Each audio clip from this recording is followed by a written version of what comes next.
বন্ধুরা সবাইকে অনেক অনেক শুভেচ্ছা। আজকে 30শে জানুয়ারি 2026। আমরা এখন আছি বাংলা বাজারের কেরিয়ার পাবলিকেশনস, যেখানে বাংলা বাজার লেখক আড্ডা আমরা নিয়মিত করি। কবিতা 365 দিন এই অনলাইন ইউটিউব চ্যানেলের দায়িত্বে আছি আমি তৌহিদুল ইসলাম কনক। আমরা এখন কবির সুখ দুঃখের কথা শুনব। কবি, লেখক, গল্পকার, নাট্যকার, গীতিকার, সুরকার ফারুক প্রধান, তিনি অনেক গুণের গুণী। আমরা তার কথা শুনি। বলেন বলেন আচ্ছা, আজকে যে আপনার মনটা খারাপ কেন বলবেন কি? হ্যাঁ, আসলে দীর্ঘ কয়েক বছর ধরে আমার শখের মোবাইলটা চুরি হয়ে গেল। এই চুরিটা কিভাবে হলো? আমি গেছিলাম বায়তুল মোকাররমে নামাজ পড়তে। তো আমি কোটের পকেটে মোবাইল, তো কোটটা খুলে সামনে নিলে ভিজে যাবে, পিছনে নিলাম। ওযু করার পরেই দেখি আমার মোবাইলটা কোটে নাই। এটা কি জাতীয় মসজিদ বাইতুল মোকাররম থেকে? হ্যাঁ হ্যাঁ হ্যাঁ। তো পরে কল দেওয়া হলো, কিন্তু মোবাইলটা বন্ধ। তো আসলে এই মোবাইলটা, ওইখানে তো চোর যাওয়ার কথা না। আমিও তো আসলে ওইভাবে সতর্ক ছিলাম না। এখন ওইখানে তো খুব ভালো পরিমাণের মানে ভালো মানের মুসল্লিরা যায়।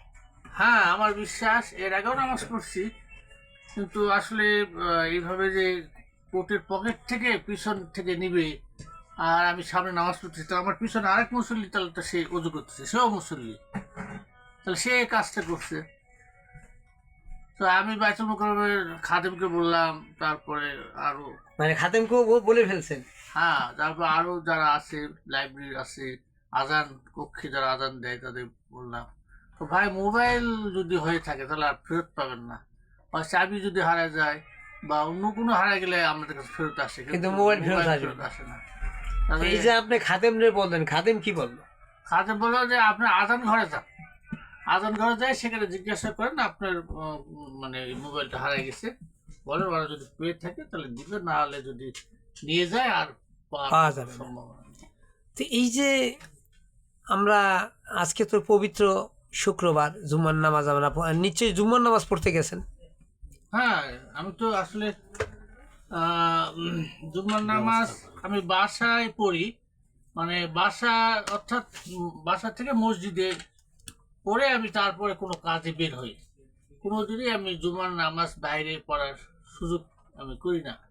কিন্তু আজকে আমার বিশেষ কাজের জন্য বেরিয়েছিলাম, সেই কাজটি করে আমি বাইতুল মোকাররমে নামাজ পড়ে এখান থেকে আমি আর একটা কাজে যাবেন। যাব।